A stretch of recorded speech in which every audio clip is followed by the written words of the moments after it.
दिल्ली में चुनाव नतीजों ने देश को बड़ा संदेश दिया है। जो दुर्गति कांग्रेस पार्टी के इन चुनावों में हुई है वह देश के सामने है। 70 साल कांग्रेस ने देश में राज किया, लेकिन कांग्रेस की दशा किसी से छुपी नहीं है। दिल्ली में कांग्रेस ने पूरी ताकत से चुनाव लड़ा, लेकिन 70 में से 67 विधानसभा क्षेत्र में कांग्रेस की जमानत जब्त हुई है। हिमाचल प्रदेश में कांग्रेस सरकार का जो हाल है और कार्यप्रणाली है, उससे लग रहा है कि वह दूर नहीं जब हिमाचल में भी दिल्ली रिपीट करेगी। केंद्र की मोदी सरकार का बजट युवा, महिला, किसान, मजदूर के हक में है। प्रदेश की कांग्रेस सरकार विकास न करने के बहाने बना रही है, जबकि केंद्र सरकार से हिमाचल को भरपूर आर्थिक मदद मिल रही है। आयकर में 12 लाख तक की छूट केंद्र के बजट में कर्मचारियों को दी गई है और हिमाचल प्रदेश में सरकारी कर्मचारियों व पेंशनरों की कुल मिलाकर संख्या 6 लाख के आसपास है, जिन्हें सीधे तौर पर आयकर छूट का फायदा मिलेगा। प्रधानमंत्री ग्राम सड़क योजना का हिमाचल प्रदेश को सबसे ज्यादा फायदा मिल रहा है। केंद्र में यूपीए की सरकार में 2009 से 2014 तक रेलवे विस्तार के लिए 108 करोड़ दिया, जबकि भाजपा सरकार के समय 2014 से 2024 तक 1838 करोड़ रुपए मिले हैं। 2025-26 के बजट में 2696 करोड़ रुपए हिमाचल को मिले हैं। अगर कांग्रेस पार्टी इंट्रोस्पेक्शन नहीं करना चाहती तो उसकी मर्जी है।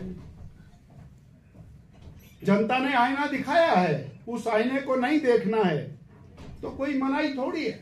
मत देखे आईने को, इतना ही कह सकता हूँ। बिंदल जी, पिछले दिनों आप दिल्ली गए थे, क्या प्रदेशाध्यक्ष की रिपीटेशन को लेकर भी कोई चर्चा हुई है कि आपने अपना पक्ष भी रखा है कि मुझे एक कार्यकाल और मिलना चाहिए? भारतीय जनता पार्टी में जिस दिन निर्णय आएगा, जिसके लिए निर्णय आएगा, प्रदेश अध्यक्ष के नाते उसके गले में हाथ डाल करके उसको अध्यक्ष की भूमिका पर बिठाना मेरा दायित्व है। बिंदल जी, हाल ही में जो नए भाजपाई हैं और लीडर ऑफ ऑपोजिशन हैं, भारतीय जनता पार्टी में जो शामिल हो जाता है वो भारतीय जनता पार्टी का है। जब यमुना गंगा में चली जाती है तो वो गंगा बन जाती है। तो इसलिए आपके भाजपा नए भाजपाई इस शब्द को प्लीज सवाल, आपके कुछ भाजपा के नेता दिल्ली में अमित शाह से मिले हैं और सियासी गलियारों में इसको लेकर चर्चाएं हो रही है कि भाजपा एक बार फिर मिशन लोटस की तरफ बढ़ रही है। मीडिया में चर्चाएं या कहीं पर भी चर्चा हो सकती है, पर माननीय अमित भाई शाह, माननीय जगत प्रकाश नड्डा जी, माननीय नरेंद्र भाई मोदी जी हमारे वरिष्ठतम नेता हैं। उनसे मिलना, उनसे मार्गदर्शन लेना, ये हमारा सदैव का नियम है और हमें वो करते रहना चाहिए। उनके मार्गदर्शन में बीजेपी आगे बढ़े। मुख्यमंत्री लगातार कह रहे हैं कि बीजेपी 5 लड़ों में बटी है और गुटबाजी बीजेपी में हावी है। हमारे को यही उनसे कहना है कि जनता की समस्याओं की चिंता करें। वो प्रदेश के माननीय मुख्यमंत्री हैं, अब कांग्रेस पार्टी के प्रदेश अध्यक्ष नहीं है वो। और 1 लाख सरकारी नौकरियां पहली कैबिनेट में उन्होंने देनी थी, जिसके लिए उन्होंने वोट लिए, जिसके आधार पर सरकार बनी, वो कहां गई नौकरियां? 300 यूनिट बिजली माननीय मुख्यमंत्री जी ने फ्री देनी थी, उसका जवाब क्यों नहीं देते हैं? बिजली का रेट बढ़ा दिया और फिर सब्सिडी के नाम के ऊपर जनता का घोलमाल करने के अंदर लगे हैं। अभी सरकार चला के सरकार के माध्यम से अपनी गारंटियों को पूरा करने का वक्त निकल गया। अब वो बहाने मार रहे हैं कुछ भी, परंतु उनको आईना तो चौधरी चंद्र कुमार जी ने दिखाया, उनको आईना तो हमारे माननीय धनीराम शांडिल जी ने दिखाया। बाकी थोड़ा आराम से दिखा रहे, इन्होंने खुल के दिखाया। बहुत धन्यवाद जी। 2.25 साल की सरकार अभी तक बीजेपी को गाली देने से रजती है। इस बजट की एक और अत्यंत महत्वपूर्ण विषय जो हम आपके माध्यम से प्रदेश की जनता तक ले जाना चाहते हैं, और हिमाचल उसमें सबसे बड़ा बेनिफिशियरी है। मैं इसको और रिपीट दोबारा कह रहा हूं, हिमाचल प्रदेश सबसे बड़ा बेनिफिशियरी है। कांग्रेस की सरकार में 2014 बिल्कुल सरकार के आखिरी समय में 2.5 लाख रुपया इनकम टैक्स रिबेट, आयकर में छूट, वो शुरू हुई और माने मोदी सरकार में वो 5 लाख, 7 लाख और इस बार वो कर में छूट 12 लाख तक पहुंची है। और मैं इसकी व्याख्या करना चाहूंगा कि हिमाचल के लिए कैसे स्पेसिफिक है। हमारे प्रदेश में 2.5 लाख कर्मचारी हैं, 1 लाख सेवानिवृत्त कर्मचारी हैं, 50,000 से ज्यादा छोटा दुकानदार है और लगभग 1 लाख निजी क्षेत्र में काम करने वाले हिमाचल और हिमाचल के बाहर जो हाई एंड पे स्केल के ऊपर है।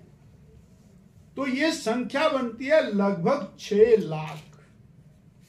और ये जो 6 लाख लोग हैं, 6 लाख परिवार, इनको 12,75,000 की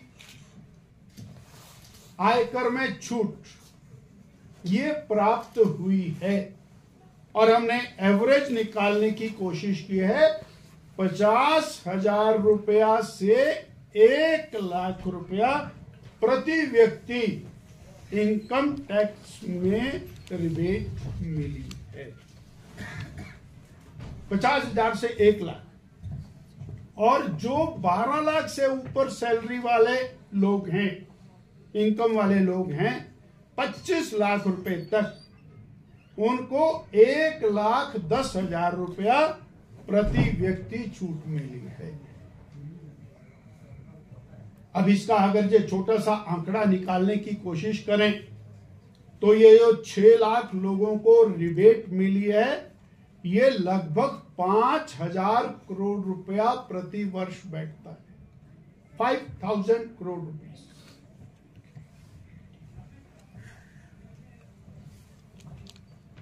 और इसकी जो इम्पैक्ट है हिमाचल प्रदेश, जब हमारी हैंड सेविंग ज्यादा है तो वो हिमाचल में खर्चे पर जाते हैं।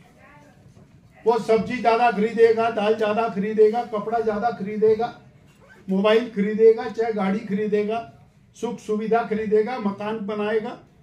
तो एक्सपेंडिचर और वो टर्नओवर के अंदर आता है उसका इनडायरेक्ट बेनिफिट हिमाचल।